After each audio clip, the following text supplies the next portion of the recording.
Hello everyone, how y'all doing? Since Kiwami 3 is about to come out, I might as well share my thoughts on a lot of what's been happening surrounding this game.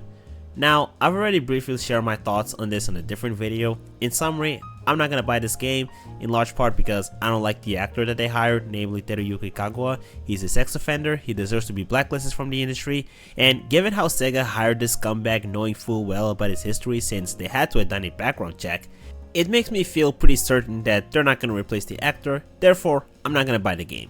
And with Kiwami 3, this decision is very easy simply due to the fact that at the end of the day, it's a remake of a game that I already own. But that's kind of the source of the most recent controversy that RGG decided to put themselves in, namely the fact that in anticipation to the game's release, they decided to delist the remaster of Yakuza 3.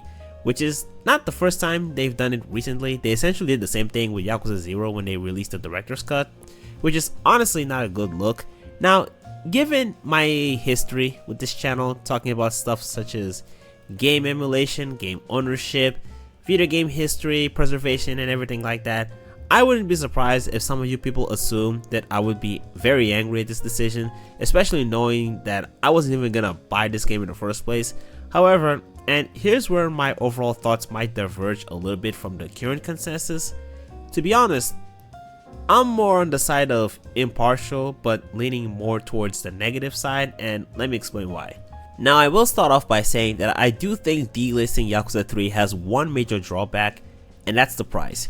You see, at this moment, if you want to buy Yakuza 3, at worst, you'll have to pay 20 bucks, and if you're lucky, which is often the case, you'll find some pretty good deals, which is one of the main things that, at least in my experience, made the Yakuza series pretty easy to get into, which is the fact that their lineup has generally not been that expensive unless you were of course buying the most recent games. But after Kiwami 3 gets released, if you're someone that just got done playing the essential starter, you'll be hit with a pretty nasty price barrier, and since this game is new, it's probably gonna take a while before we start seeing some of the really good deals. For the next couple of months, we'll probably see mostly just 30 to 40% discounts, which for a 60-buck game, you're still expected to pay quite a lot, which would be very annoying if you're trying to slowly get into the series by buying the games periodically, and you just so happen to be blocked by this one game that is full price. Now, other than that, the only other concern that I would maybe have about delisting Yakuza 3 is whether or not at some point in the future it could affect people's ability to install and verify the license due to no longer being properly maintained. But to be honest, I have that concern about every digital game. It's one of the main reasons for why I still buy physical copies. So to address the elephant in the room, how this affects the game's preservation. I've heard similar arguments when Yakuza 0 got delisted. It's essentially the concern that preventing people from being able to buy this version of the game in the future means that this remaster will no longer be preserved for future generations who might have an interest in playing it. Now, I'm gonna be honest with you, I actually disagree with this point.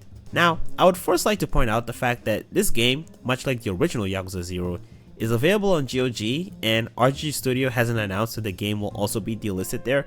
In fact, knowing GOG, I highly doubt that will happen anytime soon. So this argument that this version will be impossible to buy is just blatantly not true. But you know what, let's ignore GOG for a second. How exactly do we define a game not being preserved? Yakuza 3 was released for the PlayStation 3 on a physical disc, got remastered for Xbox One and PS4, with the latter also having a physical release, and also bear in mind that PS5 and also the Xbox Series X has backwards compatibility for both those platforms, and then it also got ported to PC, initially released on Steam, and then later released on GOG, which bear in mind the whole gimmick of GOG is that they sell DRM free games, meaning that anyone that bought this game can easily just copy the installed folder, save it on a USB drive, and even if they're completely signed out of their account, they can still play the game just fine. In what world is Yakuza 3 not preserved? Like, realistically, once a game is released on GOG, it's preserved forever. Or at least for as long as the community wants to, assuming that they're being archived somewhere. So really, the only honest argument you could make is that delisting Yakuza 3 makes it less accessible to people. And that is true. And for the record, I'm not saying this because I agree with them delisting Yakuza 3 Remastered. I enjoyed this game and I want people to experience it for what it is. But to be honest with you, I think a lot of people put a lot of responsibility on the publishers to keep a game alive forever, And let me make one thing clear, I definitely do think there are problems with the way media, especially video games, is currently being preserved. I think that the current copyright and digital rights management regulations give too much legal power to publishers to essentially decide if a game they publish continues to exist or not. But I also do want to make it clear that the source of the issue is mainly with copyright law. I don't necessarily believe that a publisher should be obligated to continue selling a game forever. Selling a video game comes with its costs in terms of license renewals, logistics, maintenance costs.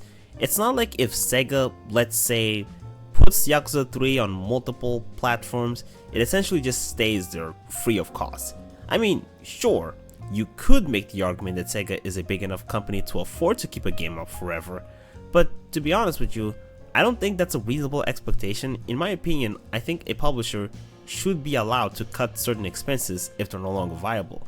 Now granted, I'm not saying that applies to Yakuza 3, I don't know how much money they were making with that game, I don't know how much money they were spending to keep that game up, and whether or not it's justified to staying up in stores, but one thing I will say is that a lot of the times when AAA developers release their games on GOG at a later date, it's usually because they believe they've secured enough of the initial sales that they don't have to worry about potential losses to selling their games on a platform that realistically would make it very easy for people to pirate their games.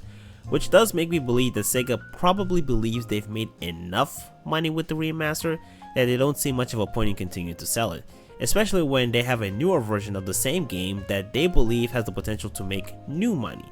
Now again, I'm not saying that I agree with this line of thinking, it's more so that I assume this is what's going on inside their minds. And to be honest with you, this isn't a new concept. Back when digital stores weren't the standard, you bought physical games, and there was always this expectation that at some point the games being sold at the present day are not going to remain in the store shelves forever. And I think people have an easier time understanding this concept when it comes to physical media because everyone knows that printing discs costs money, but I think a lot of people have sort of internalized this idea that games being sold in platforms like Steam and the PlayStation Store are inexpensive to keep them there. But frankly, they're not. There are real costs to keeping a game up online, which is why I always have it in my head that a lot of the games that we take for granted at some point are going to get delisted. I don't like it, but I know it's gonna happen. Now of course, keeping that aside, we can lament about this all day, but I'd rather talk about solutions. So what can we do at this moment? I'll tell you right now that while I'm not opposed to sharing your complaints to Sega and RGG Studio about delisting Yakuza 3, I kinda doubt they're gonna do anything about it. This isn't the first time Sega has done shit like this. I mean, you can try to tweet at them, but I highly doubt they're gonna do anything about it. So in the event that it does get delisted, we still have two very good solutions. The first of course is GOG, which honestly I think is the best deal for playing through the whole Kiryu saga. Now if you're not on PC, you could always consider getting a physical copy of the remaster collection, which I believe is still possible to buy in some retailers, though you might need to order them online.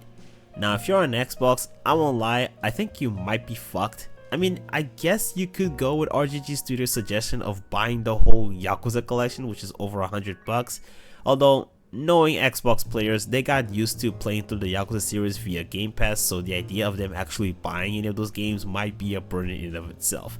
But anyway, that's all I want to add. I'm still not buying Kiwami 3, and I definitely think you should buy the original Yakuza 3, because while it's not perfect, it's worthwhile. Anyway, that's all I want to share. Goodbye.